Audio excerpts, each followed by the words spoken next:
What is going on? Jordan Sherwood, Wood on 1063, FatJackSports.com. If you want our fight picks, we're going to have 5 selections for UFC Vegas 8 Saturday night. Light heavyweight tilt in the main event between former title contender Anthony Lionheart Smith and up and coming challenger Aleksandar Rakic. Here's the thing: a lot of people are playing Anthony Smith in this fight.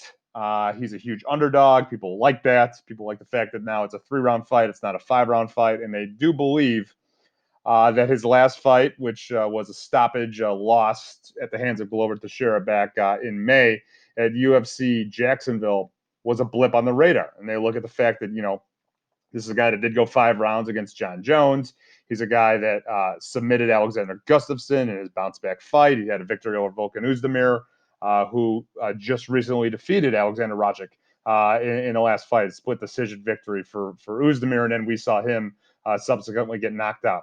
I'm not one of those people. I'm not siding with Anthony Smith. I don't think this is a bounce back fight. I don't like what I'm hearing from him. Just speaking to the fact that he thinks he's going to be able to show up and bounce back, that he has it within his skill set. And yeah, he's got plenty of ways to be able to win this fight. But I don't think it's going to happen. I think that, he was a benefactor of a pretty soft schedule to get himself in a position to challenge for the championship. And I think Rakic is a great fighter. I think that he is likely going to have a finish in this fight. So I'm siding with Rakic. It's not going to be one of our picks at FatJackSports.com. So the odds are, I get the play on Anthony Smith. I mean, he's definitely intriguing as an underdog, as is Robbie Lawler against Neil Magny. Robbie Lawler returning after a year off, the loss to Colby Covington. We haven't seen him in the year. And, what does he have left in the tank? Neil Magny, always game, always in the top 10, top 15. Great length, great cardio, comes from the Elevation Fight Team out of Colorado. So, he's just burning it every single day with Justin Gagey and now Alistair Overeem and all those killers, Drew Dober, great camp that they have there. I just think it's a 3-round decision for Neil Magny. As much as I love Robbie Lawler and I love the violence that he brings, but I think we're at the tail end of his career. He's certainly a surefire first ballot Hall of Famer, but people are playing both Smith and Robbie Lawler, and I get it. Robbie Lawler has a puncher's chance. He probably should have been victorious over Ben Askren.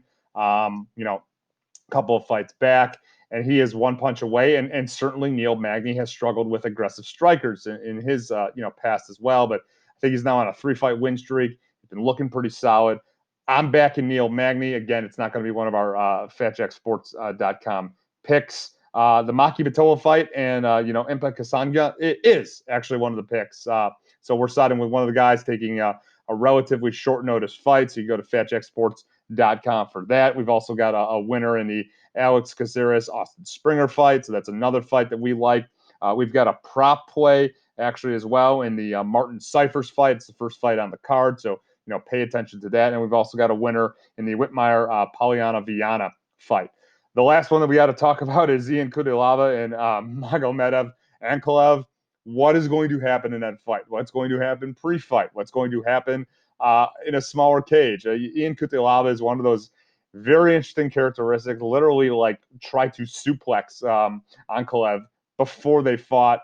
Controversial stoppage. Again, Magomedov Ankalaev is one of those up-and-coming prospects, another guy in the light heavyweight division that looks really solid, great sambo background, outstanding boxing, great kickboxing.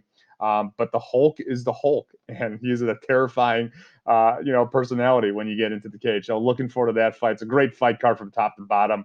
And hopefully we do a little bit better. Apologize for the plays on Pedro Munoz and the under in our last fight, but you win some, lose some. We're expecting a big turnaround again. FatJackSports.com, 5 fights selected for you. So go get them there. Expecting a great night of fights and watch the fights.